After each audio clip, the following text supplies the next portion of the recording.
ছিনিয়ে নিয়েছে। 2024-এ আমরা দেখতে পাচ্ছি একটি মহল হবে আগামী সমাজ বিনির্মাণের জন্য রাষ্ট্রকে পরিকল্পনা করবেন না। সংগ্রামী জাতীয় বন্ধুগণ,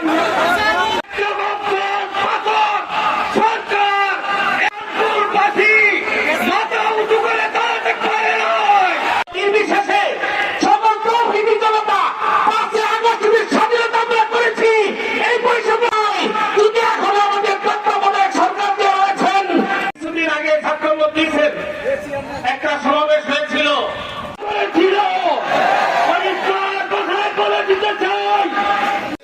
আমি আজকে সকালে আল্লামা মামুনুল হক সাহেবের নাম লেখে সংগঠনের সাথে সংযুক্ত হব। আমি যুব সংগঠনের সাথে হবে, সেটা আমাদের দেখার বিষয় না। আমাদের দায়িত্ব হলো প্রত্যেকেই জেগে উঠেছে। শেখ হাসিনাকে তারা পালাতে বাধ্য করেছে, গতি ছাড়তে বাধ্য করেছে। বহু শহীদের রক্তের বিনিময়ে অনেক ত্যাগের কোরবানির মধ্য দিয়ে অবশেষে 2024 সালের 5ই আগস্ট বাংলাদেশ দ্বিতীয়বারের মতো স্বাধীনতা অর্জন করেছে এবং ফ্যাসিবাদ মুক্ত হয়েছে বাংলাদেশ।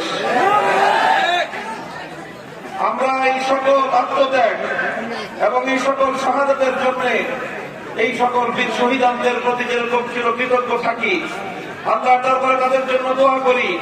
আল্লাহ যেন সকল শহীদদেরকে তাদের জীবনের গুনাহ মাফ করে জান্নাতুল ফেরদাউস দান করেন তাদেরকে। সংগ্রামী সাথী ও বন্ধুগণ, আমি এদেশের মানুষকে সতর্ক করি, যারা আগস্ট বিপ্লবে নেতৃত্ব দিয়েছেন, এদেশের আপামর ছাত্র জনতাকে আমি সতর্ক করতে চাই। মনে রাখতে হবে, স্বাধীনতা অর্জন করা যতটা কঠিন, স্বাধীনতা রক্ষা করা তার চেয়েও বেশি কঠিন। বাংলাদেশের মানুষের সেই লিপ্ত অভিজ্ঞতা রয়েছে। দীর্ঘ সংগ্রামের মধ্য দিয়ে এই স্বাধীন বাংলাদেশের অভ্যুদয় হয়েছে বিশ্ব মানচিত্রে। আমরা তিনটি আধিপত্যবাদের বিরুদ্ধে লড়াই করে আমাদের এই প্রিয় মাতৃভূমিকে স্বাধীন করেছিলাম। আমাদের প্রথমে লড়াই করতে হয়েছিল ব্রিটিশ বেনিয়ার আধিপত্যবাদের বিরুদ্ধে। আমাদের দ্বিতীয় সংগ্রাম করতে হয়েছিল এই পশ্চিমবঙ্গের দাদাবাবুদের, সাম্প্রদায়িক রবীন্দ্রনাথ ঠাকুরদের এই পূর্ববঙ্গের মুসলমানদেরকে দাবিয়ে রাখার আধিপত্যবাদী ষড়যন্ত্রের মোকাবেলা করতে হয়েছে আমাদেরকে। তাদেরকে মোকাবেলা করে তাদের থেকে দেশটাকে মুসলমান এবং এই পূর্ববঙ্গের মানুষের জন্য একটি মুক্ত উন্নত দেশ গড়ার লক্ষ্য নিয়েই 1947 সালে আমরা পশ্চিমবঙ্গকে সালাম জানিয়ে আলাদা করে এই দেশটাকে আমরা গড়বার স্বপ্ন দেখেছিলাম। আর সর্বশেষ আমাদেরকে লড়াই করতে হয়েছিল পশ্চিম পাকিস্তানের খান পাঠানদের বিরুদ্ধে, যাদেরকে আমরা মনে করেছিলাম মুসলিম ভাই হিসেবে তারা আমাদের সঙ্গে ভ্রাতৃত্বের আচরণ করবে। কিন্তু তারা আমাদেরকে বলতে চেয়েছিল আমরা তাদের গোলাম, তারা আমাদের প্রভু।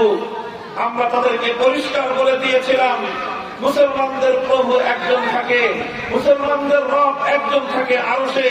এই জমিনে মুসলমানদের বন্ধু থাকতে পারে, কোন প্রভু থাকতে পারে না।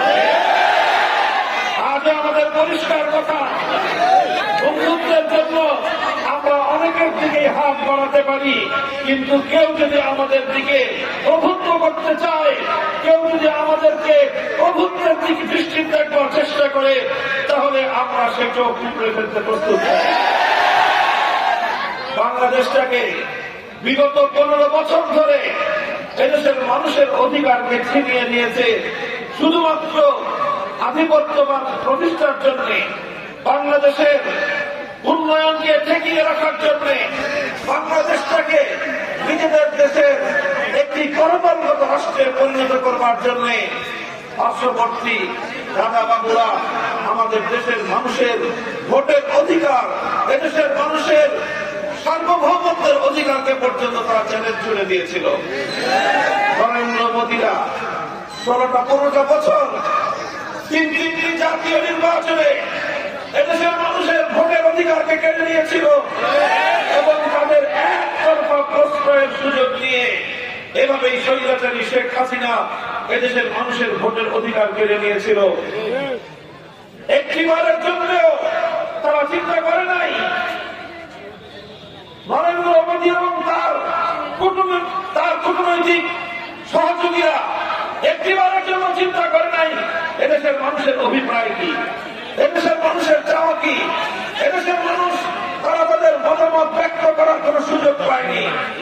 মানুষের ভোটাধিকারকে কেড়ে নিয়ে শুধুমাত্র ভারতের স্বার্থকে রক্ষা করার জন্য, ভারত তার নিজের রাষ্ট্রের স্বার্থকে রক্ষা করার জন্য বাংলাদেশের মানুষের অধিকারকে, মানুষের চাওয়া পাওয়াকে, মানুষের ভোটের অধিকারকে তাদের জুমায় তারা পিষ্ট করেছে।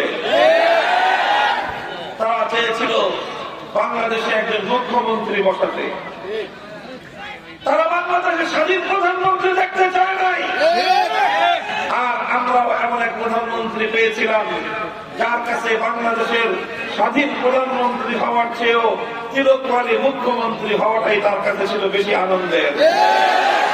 যখন তাকে চিরকালীন মুখ্যমন্ত্রী ঘোষণা দেওয়া হয় তিনি মিটিমিটি হাসেন, আর সেই নরেন্দ্র মোদীর চরণ তলে তিনি নিজেকে সমর্পণ করবার তিনি আনন্দে আহ্লাদিত হন। এই ছিল অবস্থা। সেখান থেকে বাংলাদেশের মানুষ মুক্ত হয়েছে। আমরা ছাত্র জনতাকে বলতে চাই, আমাদের তিক্ত অভিজ্ঞতা 1971-এর মুক্তিযুদ্ধের পর যে মুক্তিযুদ্ধের সূচনা হয়েছিল ইনশাআল্লাহ বলে, ইনশাআল্লাহ মানে হল আল্লাহ পাক রব্বুল আলামিনের শক্তির উপর অবিচল আস্থা এবং বিশ্বাসের ভিত্তিতে মুক্তিযুদ্ধের ঘোষণা এসেছিল।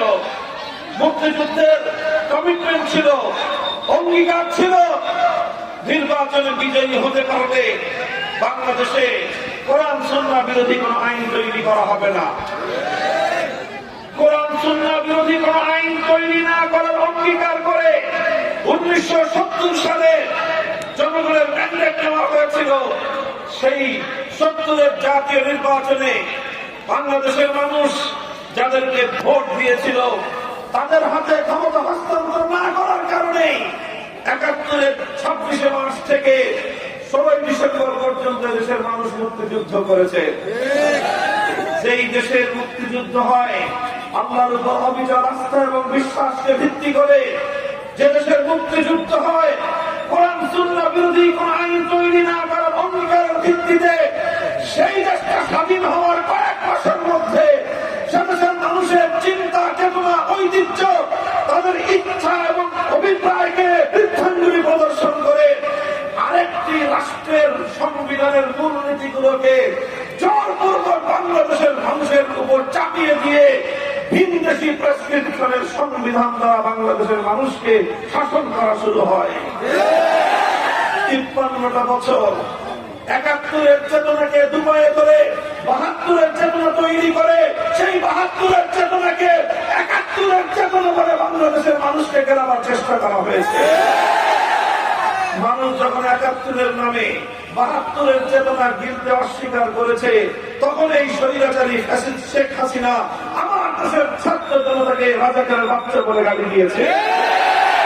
আমার দেশের 4 কোটি সাহসী বীর ছাত্র জনতা সেদিন বলেছিল, অধিকার চাইলে যদি রাজাকার হতে হয় তাহলে আমি কে, তুমি কে?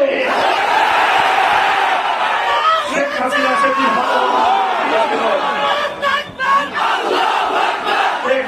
সেদিনই বুঝে গিয়েছিল যে দেশের যুবকেরা অধিকার চাইতে গেলে যদি রাজাকারের অপবাদ সহ্য করে নিতে প্রস্তুত থাকে, এদেশের মানুষকে আর শাসন করা যাবে না। তখন সে তার পেটুয়া বাহিনী, তার হেলমেট লীগ, তার হাতুড়ি লীগ, এইভাবে সে তার ছাত্র আর যুবলীগের গুন্ডাদেরকে হাতুড়ি দিয়ে, হেলমেট দিয়ে, হাতে পিস্তল রাইফেল দিয়ে আমার দেশের বিপ্লবী ছাত্র জনতার বিরুদ্ধে হিংস্র হায়নার মতো ঝাঁপিয়ে পড়ার নির্দেশ দিয়েছিল। এরপরে আমরা দেখলাম এদেশের প্রতিটি শিক্ষাঙ্গন রক্তে রঞ্জিত হল। রক্তে রঞ্জিত হল ঢাকা বিশ্ববিদ্যালয়, রক্তে রঞ্জিত হল চট্টগ্রাম বিশ্ববিদ্যালয়, রক্তে রঞ্জিত হল প্রতিটি বিশ্ববিদ্যালয়। রক্ত দিল আমার কলেজের ছাত্ররা, রক্ত দিল আমার স্কুলের ছেলেরা, রক্ত দিল আমার মাদ্রাসার সন্তানেরা। এরপরে এই রক্তের গঙ্গা বইল স্বাধীন বাংলাদেশ, এই বাংলাদেশ থেকে শেখ হাসিনা তার কল্পিত নিয়ে গুটিয়ে যেতে বাধ্য হলো। শেখ হাসিনা এমন এক নিকৃষ্ট দৃষ্টান্ত স্থাপন করেছে, আমার দুঃখ হয়, আফসোস হয় একটি ঐতিহ্যবাহী রাজনৈতিক দলের নেতা কর্মীদের জন্য, যে তারা কি করে এদেশের মানুষের সামনে আবার মুখ দেখাবে, কোন মুখে তারা আবার আওয়ামী লীগের নাম উচ্চারণ করবে। বাংলাদেশের মানুষ আন্দোলনের মুখে আরো অনেক সরকারকে পরিবর্তন হতে দেখেছে। 1990 সালে জেনারেল হোসেন মোহাম্মদ এরশাদ ক্ষমতা ছেড়েছেন কি ছাড়েন নাই? ছেড়েছেন, কিন্তু শেখ হাসিনার মতো পালান নাই। তিনি কারাবরণ করেছেন, দীর্ঘ 5 বছর কারা জুলুম কারাগারের অন্ধকার প্রকোষ্ঠে বন্দী থেকেছেন। দেশকে, জনগণকে, দলের নেতা কর্মীদেরকে ছেড়ে পালিয়ে যান না। বেগম খালেদা জিয়া তিনিও ক্ষমতা ছেড়েছেন, ক্ষমতা ছাড়তে বাধ্য হয়েছেন। অশীতিপর বয়সে জীবন মৃত্যুর সন্ধিক্ষণে দাঁড়িয়ে কারা প্রকোষ্ঠে বছরের পর বছর সময় কাটিয়েছেন, হাসি মুখে কারাগারকে বরণ করেছেন। শেখ হাসিনার মতো বিরোধা প্রদর্শন করেন না। আওয়ামী লীগ নেত্রী শেখ হাসিনা কি করবেন? একটাবার বাংলাদেশের মানুষের কথা ভাবেন নাই, আওয়ামী লীগের কোন নেতা কর্মীর কথা তিনি ভাবেন নাই। কেন ভাবেন নাই? আওয়ামী লীগের মধ্যে যদি কোন বিবেক পান, বুদ্ধিমান কোন নেতা কর্মী থেকে থাকেন, কথাটা একটু আপনারা নিজেরাই চিন্তা করবেন। কেন শেখ হাসিনা আপনাদের কথা ভাবলেন না? কারণ শেখ হাসিনা শুধু বাংলাদেশের মানুষের কাছ থেকে প্রতিশোধ দেন নাই, শেখ হাসিনা আওয়ামী লীগের কাছ থেকেও প্রতিশোধ গ্রহণের রাজনীতি করেছে। কারণ শেখ হাসিনার ক্ষোভ ছিল যে 1975 সালে তার বাবা শেখ মুজিবুর রহমানকে হত্যা করেছিল আওয়ামী লীগ। আওয়ামী লীগের নেতা কর্মীরা শেখ মুজিবুর রহমানকে হত্যা করেছিল। সেদিন থেকে শেখ হাসিনা ঘোষণা দিয়েছিল, শপথ করেছিল, যারা তার বাবাকে হত্যা করেছে তাদের কাছ থেকে তিনি প্রতিশোধ গ্রহণ করে ছাড়বেন। এই জন্য তিনি বাংলাদেশের মানুষের কাছ থেকে প্রতিশোধ দিয়েছেন। বাংলাদেশের মানুষের কাছ থেকে কি প্রতিশোধ নিয়েছেন? এদেশের মানুষ যেন মাথা উঁচু করে দাঁড়াতে না পারে তার আয়োজন করেছেন। বাংলাদেশটা যেন উন্নত হতে না পারে তিনি সেই আয়োজন করেছেন। লক্ষ লক্ষ কোটি টাকা তিনি, তার বোন, তার ছেলে, তার মেয়ে আর তার ভাগ্না ভাগ্নিরা বাংলাদেশ থেকে পাচার করেছেন। একটা পরিবারের এত টাকা লাগে না, কেন এত টাকা চুরি করবো? আমি ভেবে দেখেছি যে কেন করবো। আসলে টাকার প্রয়োজনে শুধু চুরি করে নাই, করছে যাতে এই বাংলাদেশের অর্থনীতির ভিত উঠে যায়, এদেশটা যেন বিশ্ব দরবারে মাথা উঁচু করে দাঁড়াতে না পারে, এদেশটাকে একটা তলাবিহীন ঝুলিতে পরিণত করবার আর সেই প্রতিশোধ পরায়ণতার বহিঃপ্রকাশ তিনি ঘটিয়েছিলেন মাধ্যমে। তিনি স্বাধীন বাংলাদেশ দেখতে চান নাই, তিনি চেয়েছিলেন বাংলাদেশের বুকের উপর দিয়ে আরেকটি দেশকে বিনামূল্যে ট্রানজিট প্রদান করতে। তিনি বাংলাদেশকে চেয়েছিলেন আরেকটা দেশের অঙ্গরাজ্য বানিয়ে নিজে মুখ্যমন্ত্রী হতে। এই হলো দেশের বিরুদ্ধে, জনগণের বিরুদ্ধে তার প্রতিশোধ। আর আওয়ামী লীগের বিরুদ্ধে তার প্রতিশোধ তিনি বলেছিলেন 1975-এর 15ই আগস্ট আমার বাবার লাশটা ওই ধানমন্ডির 32 নম্বরে পড়ে থাকলো দিনের পর দিন। এত বড় দল, হাজার হাজার লক্ষ লক্ষ হাজার নেতা কর্মী, ওই আওয়ামী লীগের কেউ তো সেদিন এগিয়ে আসলো না। আওয়ামী লীগের নেতা কর্মীরা আপনাদের সেদিনই বন্ধুতা দরকার ছিল। এই নেত্রী আপনাদেরকে বাস দেওয়ার জন্য নেত্রী হয়েছে এবং তিনি 5ই আগস্ট সেই ঘটনাটা ঘটিয়ে আপনাদের কারো কথা চিন্তা করেন নাই। শুধু নিজের বোন একটা ছিল সাথে, আর ছেলে মেয়ে তো আগেই পাচার করেছে। মেয়ে একটা ছিল আগে ইন্ডিয়া সেটেল করেছে, ছেলেটা আরেক জায়গায় সেটেল করেছে।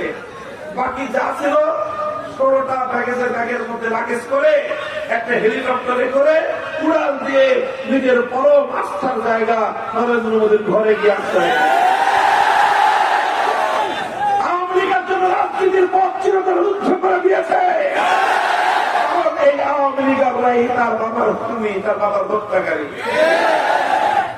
সংগ্রামী সাথী ও বন্ধুগণ, এই শেখ হাসিনার জুলুমার ইতিহাসের ফিরিস্তি দিতে গেলে দিন পার হয়ে যাবে। শুধু পরবর্তী সকল শাসকদেরকে আমরা এখান থেকে শিক্ষা গ্রহণ করার নসিহত করতে চাই। শেখ হাসিনা বলেছিল, শেখ হাসিনা পালায় না। বাংলাদেশের মানুষ জবাব দিন, শেখ হাসিনা পালায় না? পালায় না। শেখ হাসিনার মতো পলায়নপর কোন রাষ্ট্রনায়ক, কোন প্রধানমন্ত্রী, কোন দলের নেত্রী এতটা ভীতু বাংলাদেশে আর কোনদিন কেউ দেখে নাই। আমরা এখান থেকে পরবর্তী শাসকদেরকে সবক গ্রহণ করতে বলবো, তাদেরকে এখান থেকে শিক্ষা গ্রহণ করতে বলবো। দেশের মানুষের বিরুদ্ধে অবস্থান গ্রহণ করে, দেশের মানুষকে খুন করে, জুলুম করে, অন্যায় অবিচার করে চিরদিন ক্ষমতার মস্তদে টিকে থাকা যায় না। যারা এই অত্যাচারের পথ বেছে নেবেন, মনে রাখবেন তার জন্য এবং তার পরবর্তী বংশধরদের জন্য সেই দেশের মাটি আরো সংকুচিত হয়ে আসে। সংগ্রামী সাথী ও বন্ধুগণ, আমরা বলতে চাই, আমরা এই সংগ্রামের শুরু থেকে শেষ পর্যন্ত ছিলাম। শেখ হাসিনার এই বিগত 16 বছরের শৈল আমলে সবচেয়ে বেশি রক্ত দিয়েছে দেশের ধর্মপ্রাণ মুসলমানেরা, রক্ত দিয়েছে কোরআনের জন্য, রক্ত দিয়েছে আল্লাহ নবীর ইজ্জতের হেফাজতের জন্য, রক্ত দিয়েছে মুসলিম জাতির স্বার্থের কথা বলতে গিয়ে, রক্ত দিয়েছে আল্লামা সাঈদীর অনুসারীরা, দিয়েছে আল্লামা আহমদ শফের অনুসারীরা, দিয়েছে আল্লামা জুনায়েদ নগরী, দিয়েছি আমরা কাছে চলেছে আলেম সমাজ, দিয়েছে ইসলাম নেতৃবৃন্দ, বছরের পর বছর কারান্তরীণ থেকেছে আলেম সমাজ। এরপরে 5ই আগস্ট সংগঠিত হয়েছে।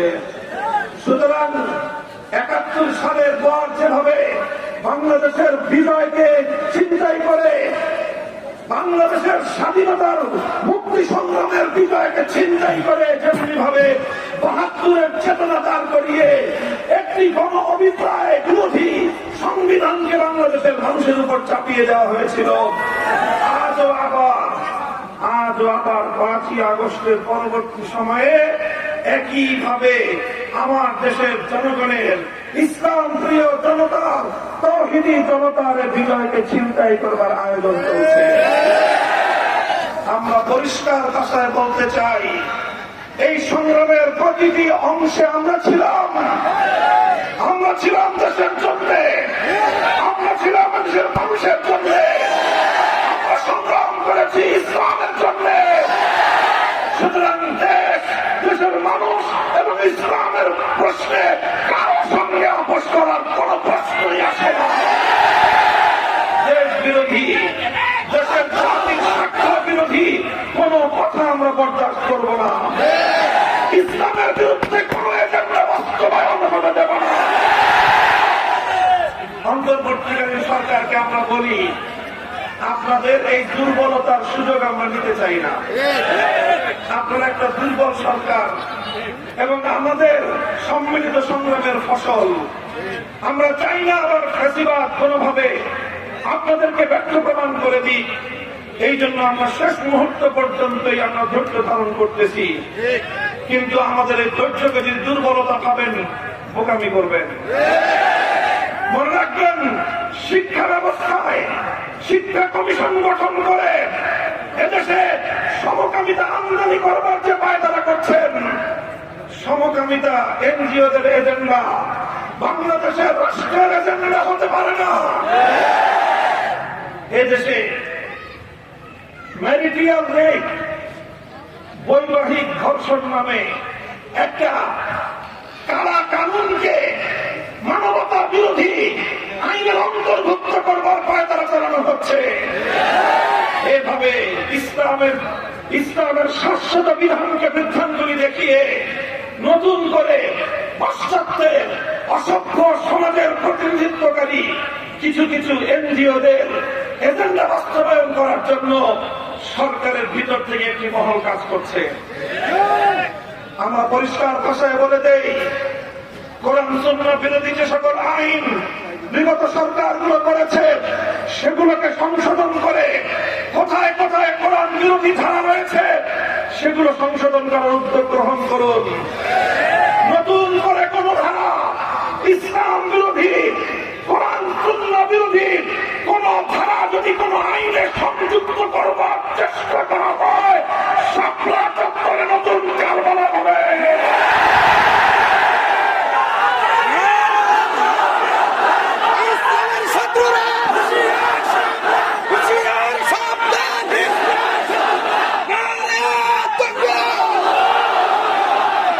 আমি পরিষ্কার ভাষায় বলছি, দুটি জায়গায় আমাদের নোট নেন।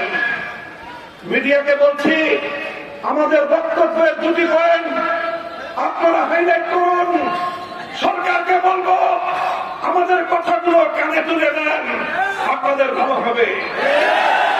প্রথম কথা, শিক্ষা কমিশন নামে যে কমিশন গঠন করা হয়েছে, এর মধ্যে সমকামিতার প্রমোটকারী যারা রয়েছে তাদেরকে শিক্ষা কমিশন থেকে বাদ দিন।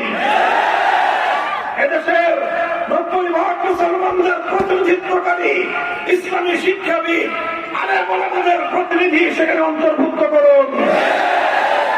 এটা আমাদের আবদার নয়, এটা আমাদের অধিকারের কথা।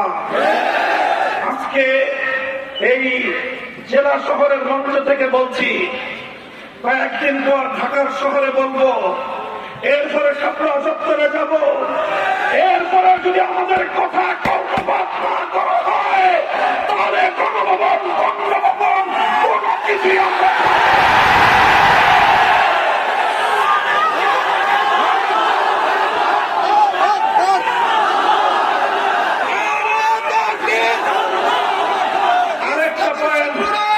আরেকটা পয়েন্ট হলো, মানবতা বিরোধী আইনের সংস্কারের নামে নতুন করে জোরপূর্বক গর্ভধারণকে তারা মানবতা বিরোধী আইন সাব্যস্ত করে এটাকে সেই আইনের অন্তর্ভুক্ত করার পায় তারা চালাচ্ছে। জোরপূর্বক গর্ভধারণ মানে হলো স্বামী স্ত্রী অনেক সময় তাদের মধ্যে সন্তান গ্রহণ করবে কি করবে না এটা নিয়ে একটু দ্বিধাদ্বন্দ্ব থাকে।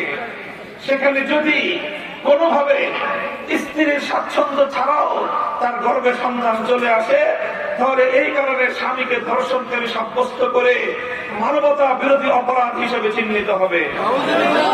সেখানে ম্যারিলিয়া ব্রেক, বৈবাহিক ধর্ষণ নামে একটি ধারাকে সংযুক্ত করে কোন স্ত্রীর অমতে যদি স্বামী তার সঙ্গে সহবাস করে, এটাকে ভয়ঙ্কর ধর্ষণের অপরাধ হিসেবে সাব্যস্ত করার প্রস্তাবনা করা হয়েছে। আমার নবী বলছেন, কোন স্বামী যদি তার স্ত্রীকে তার সঙ্গে সহবাস করার জন্য তাকে বিছানার দিকে আহ্বান করে, স্ত্রী যদি স্বামীকে সন্তুষ্ট করে বিছানায় না আসে, দূরত্বে অবস্থান করে, সারা রাত পর্যন্ত আল্লাহর রহমতের ফেরেশতারা সেই স্ত্রীর উপর অভিশাপ দিতে থাকে। যেখানে স্বামীর ইচ্ছা পূরণ না করে, তার সঙ্গে সহবাস না করে দূরে থাকলে স্ত্রীর উপর আমার আল্লাহ অভিশাপ দান করেন, সেখানে স্ত্রীর অমতের বিরুদ্ধে অমতে যদি তার সঙ্গে শারীরিক মিলন হয়, সেটাকে বৈবাহিক ধর্ষণ নামে আখ্যায়িত করে প্রকৃত ধর্ষণ, সেনা এবং ব্যভিচারকে পরিচিত করার মনে রাখবেন। আমাদের এই এজেন্ডাগুলো খুব ঠুনকো এজেন্ডা নয়, আমাদের এই কথা সাধারণ কোনো কথা নয়, এটা আমাদের অধিকারের কথা, এটা আমাদের দাবির কথা। ইসলামী সমাজ, সভ্যতা, কালচারকে ধ্বংস করার, পশ্চিমাই অসভ্য এই সকল কালচারকে প্রতিষ্ঠিত করার এই কালা কানুন বাংলাদেশের মানুষ মানবে না। শুধু শাপলা চত্বর নয়, এই ধরনের কোরআন সুন্নাহ বিরোধী আইনকে প্রতিহত করার জন্য যুদ্ধ করতে হবে, যুদ্ধ করব। আখেরি ময়দান, এই সাম্প্রতিক দেখেছেন ভারতের মুম্বাইতে আমাদের পেয়ারা নবী মুহাম্মদুর রাসূলুল্লাহ সাল্লাল্লাহু আলাইহি ওয়াসাল্লামের বিরুদ্ধে জঘন্য কটূক্তি করা হয়েছে। ভারতের রাষ্ট্র এবং তার স্বরাষ্ট্রমন্ত্রী অমিত শাহ সেটাকে প্রমোট করেছে। আল্লাহর পয়গম্বরের ইজ্জতের বিরুদ্ধে যারা কথা বলেছে তাদেরকে প্রোটেকশন করার এবং তাদেরকে সমর্থন করে সে বক্তব্য দিয়েছে। আমরা পরিষ্কার ভাষায় বলি, আমার নবী বিশ্ব মানবতার নবী। আমার নবী শুধু আরবের নবী নয়, তিনি ভারতের নবী, তিনি বাংলাদেশের নবী। আমার নবীর ইজ্জতের হেফাজতের প্রশ্নে আমরা কারো চেহারার দিকে তাকিয়ে কথা বলতে পারি না। বাংলাদেশের রাষ্ট্র এবং বাংলাদেশ সরকারকে বলবো, ভারতের রাষ্ট্রদূতকে তলব করে আজই এ ব্যাপারে তাদেরকে যেন সতর্ক করা হয়।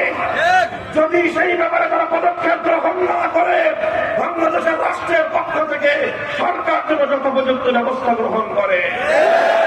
সংগ্রামী সাথী ও বন্ধুগণ, এভাবে ইসলামের অনুকূল একটি আবহ নিয়ে আমরা চলছি এবং এই পরিবেশ পরিস্থিতি থেকে আমরা আর ইসলামের দিক থেকে নিচে নামার কোন কল্পনাই করতে পারি না। এবং আমাদের স্বপ্ন হলো পূর্ণাঙ্গ ইনসাফ ভিত্তিক বৈষম্যহীন একটি সমাজ গড়া। আর সেই বৈষম্যহীন ইনসাফপূর্ণ সমাজ গড়তে হলে মানব রচিত তন্ত্রমন্ত্র দিয়ে সম্ভব নয়। এর জন্য একটাই ব্যবস্থা, আল্লাহর জমিনে আল্লাহ প্রদত্ত প্রতিনিধিত্বের রাজনীতি, খেলাফতের রাষ্ট্র ব্যবস্থা, খেলাফতের বন্দোবস্ত এই জমিনে কায়েম করতে হবে। আল্লাহর প্রতিনিধিত্বের আইন ছাড়া মানুষের অধিকার কোনদিন পরিপূর্ণভাবে অর্জিত হওয়া সম্ভব নয়। মানুষ মানুষকে শাসন করতে পারে, মানুষ মানুষের আইন প্রণীত হতে পারে না। আল্লাহ প্রদত্ত আইনের বাইরে গিয়ে কোন আইন তৈরি করার অধিকার মানুষের নাই। কাজেই সেই খেলাফতের রাজনীতির দিকে সকলকে আহ্বান জানাই। আসুন বাদিসে জামামা বাদরে আমামা নয়া জামানার নাও হেলাল, ওরে বেলাল জেগে ওঠেন নয়া জামানার ওই নাও হেলাল। কাজে আবার নতুন করে জেগে উঠুন, ইনশাআল্লাহ এই বাংলাদেশের খেলাফতের পতাকা উঠবে। আপনারা সেজন্য প্রস্তুত আছেন তো? প্রতিটি ইউনিয়নে, ওয়ার্ডে ওয়ার্ডে, থানায়, উপজেলায়, প্রত্যেকটি পাড়ায় পাড়ায় খেলাফতের দুর্গ করে তুলতে হবে। খেলাফত মজলিস, যুব মজলিস, ছাত্র মজলিস সহ সংগঠনের ভিত আপনারা মজবুত করুন। আমরা প্রস্তুতি নিচ্ছি, ইনশাআল্লাহ এই পৃথিবীর বুক থেকে খেলাফতকে ধ্বংস করার 100 বছর পূর্ণ হয়েছে। নতুন শতাব্দী হবে ইসলামের শতাব্দী, শতাব্দী হবে খেলাফতের শতাব্দী। আল্লাহ পাক রব্বুল আলামিন আপনাদেরকে কবুল করুন। আবারও আপনাদেরকে প্রতিকূল আবহাওয়া